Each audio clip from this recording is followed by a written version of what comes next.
Hello नमस्कार दोस्तों, स्वागत करते हैं आप सभी का अपने स्टडी अप पर। तो आज की क्लास में सीखने वाले कूलॉम का नियम, जो कि क्लास ट्वेल्थ का एक यानी इम्पोर्टेंट टॉपिक है। और ये हर साल आता है, यानी 15, 16, 17, 18, 19, 20, 21, 22, 23, 24 तक लगातार ये टॉपिक पूछा गया है और ट्रेंडिंग टॉपिक है। तो अभी तक आप इस टॉपिक को नहीं याद किए भाई, इससे सरल कहीं भी नहीं मिलेगा। पूरे यूट्यूब पर आप देख लेना, इससे सरल कहीं भी नहीं मिल सकता। तो उससे पहले चैनल सब्सक्राइब कर दो, अपने दोस्तों से वीडियो ज़्यादा से ज़्यादा शेयर कर दें। तो देखो, कूलम का नियम क्या कहता है, डेरिवेशन हम सीखेंगे, इसकी डेरिवेशन भी सीखेंगे। तो क्या कहता है, दो स्थिर बिंदु आवेशों के बीच लगने वाला आकर्षण अथवा प्रतिकर्षण बल उन आवेशों के गुणनफल के अनुक्रमानुपाती तथा उनके वर्ग बीच की दूरी के वर्ग के व्युत्क्रमानुपाती होता है। यानी पहली बात तो आप आकर्षण और प्रतिकर्षण बल देखो। आकर्षण बल उसे कहते हैं जो एक दूसरे की ओर आकर्षित हो, यानी जैसे गर्ल्स एंड बॉयज, ठीक है, उनमें आकर्षण बल लगता है। और बॉयज बॉयज में प्रतिकर्षण बल लगता है, यानी गर्ल्स एंड बॉयज में क्या लगेगा, आकर्षण बल। और बॉयज बॉयज में क्या लगेगा, प्रतिकर्षण बल लगेगा, ठीक है। तो ये क्या है, आप समझ रहे हो मैं क्या कहना चाहता हूँ। तो आप भी समझदार हो तो समझोगे ही ना, तो समझदार हो तो समझो। गर्ल्स एंड बॉयज में आकर्षण बल लगेगा, और जो बॉयज बॉयज है उनमें प्रतिकर्षण बल लगेगा, ठीक है। यानी आकर्षण बल क्या है, एक दूसरे को खींचता है, प्रतिकर्षण बल एक दूसरे को फेंकता है। तो आप जानते ही हो आकर्षण बल कहाँ लगता है, बात क्लियर, ठीक है। लेकिन यहाँ फिजिक्स की दृष्टि से देखेंगे, उस दृष्टि से नहीं देखेंगे, ठीक है। हाँ, तो देखो, दो स्थिर बिंदु हैं, यहाँ दो स्थिर बिंदु हैं, ठीक है। ये दो स्थिर बिंदु हैं, एक है इसका नाम ए है और ये है बी है। इनकी जो बीच की दूरी है वो स्मॉल आर है, क्या है, स्मॉल आर है। और इस पर एक Q1 आवेश है और इस पर Q2 आवेश है, सही है। इस पर Q1 आवेश है और इस पर क्या है, Q2 आवेश है। बात क्लियर। दो स्थिर बिंदु हैं ए और बी, इन पर एक Q1 आवेश ए पर है और Q2 आवेश बी पर है, और इनके बीच की दूरी क्या है, स्मॉल आर है। बात क्लियर। अब देखो, परिभाषा देखेंगे, दो स्थिर बिंदु आवेशों के बीच दो स्थिर बिंदु आवेशों के बीच लगने वाला इन दोनों के बीच लगने वाला आकर्षण अथवा प्रतिकर्षण बल, आकर्षण बल या प्रतिकर्षण बल जो भी हो, ठीक है, बल तो बल है ना, उन आवेशों को गुणनफल, यानी इन आवेशों के गुणनफल, यानी जो बल है, जो एफ होगा हमारा, वो किसके, इनके दोनों के गुणनफल यानी Q1 इंटू Q2 किसके अनुक्रमानुपाती होगा, ठीक है। तथा उनके बीच, यानी इनके बीच की दूरी के वर्ग के व्युत्क्रमानुपाती होगा, ठीक है। इनके बीच की दूरी के वर्ग क्या होगा, व्युत्क्रमानुपाती। और देखो कैसे होगा, यानी इनका जो बल है एफ है वो क्या होगा, अनुक्रमानुपाती होगा दोनों आवेशों के। तो दोनों आवेश कौन कौन से, Q1 इंटू Q2, ठीक है। ये दोनों आवेश कौन कौन से, Q1 इंटू Q2। इसको दे दो समीकरण नंबर 1, ठीक है।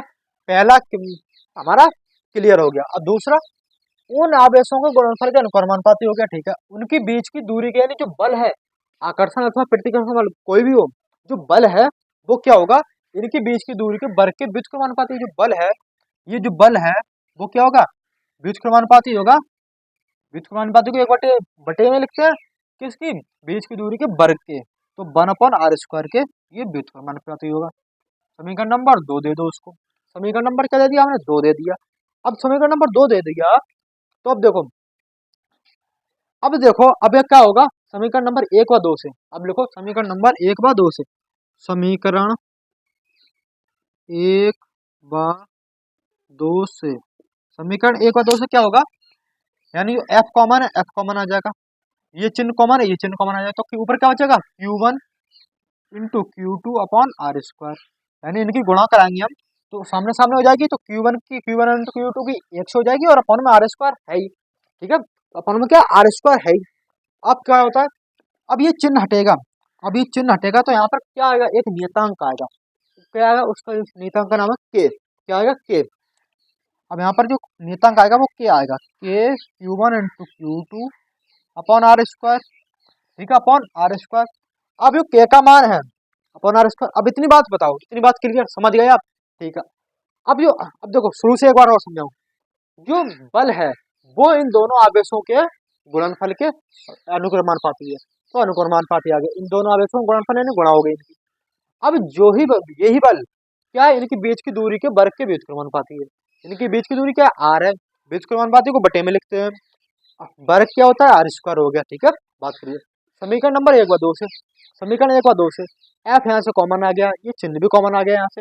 अब इनकी इनकी गुणा कराओगे तो देखो Q1 और Q2 की अगर गुणा कराओगे अपन 1/r² से तो क्या आएगा, Q1 इंटू Q2 की 1 से हो जाएगी तो Q1 और Q2/r², यही तो आएगा। तो यही मैंने लिखा है यहाँ पर, ठीक है। अब यहाँ पर जो चिन्ह हटेगा तो यहाँ पर एक नियतांक का आएगा के, तो के एफ बराबर के Q1 इंटू Q2/r², ठीक है। Q1 इंटू Q2/r² आ गया, बात क्लियर। अब ये के हटेगा तो यहाँ पर इसका मान क्या आएगा, इसका जो मान आएगा जहाँ के एक नियतांक है, अभी के हटेगा तो यहाँ पर आएगा 1/4 epsilon not into Q1 into Q2। तो जहाँ, अब यहाँ पर लिख दो आप, जहाँ जहाँ के एक नियतांक है यानी कांस्टेंट है, के एक नियतांक है, ठीक है। के एफ बराबर, के का मान क्या है, हम के बराबर रखेंगे 1/4 epsilon not into Q1 into Q2/r²। ये क्या, ये है आपका कूलम का नियम। क्या ये आपका कूलम का नियम है, तो ये रहा आपका आंसर, ये रहा कूलम का नियम। एफ बराबर 1/4 epsilon into Q1 into Q2/r², तो ये क्या रहा आपका कूलम का नियम रहा। ये कितना छोटा सा है और आपको 3 नंबर 4 नंबर देगा चला जाएगा। बताओ अभी तक आप याद है, मतलब ये से तैयार नहीं किए हो तो तैयार करो भाई, ठीक है। ऐसा काम नहीं चलेगा, पढ़ो, पढ़ाई करो, ठीक है। तो ये रहा आपका कूलम का नियम, और बहुत ही सरल भाषा में समझाया। वीडियो लाइक कर देना, चैनल सब्सक्राइब कर देना, अपने दोस्तों के साथ वीडियो ज्यादा से ज्यादा शेयर कर देना। और मैं तो शानदार वीडियो के साथ नमस्कार, धन्यवाद, जय, सत श्री अकाल, टेक केयर।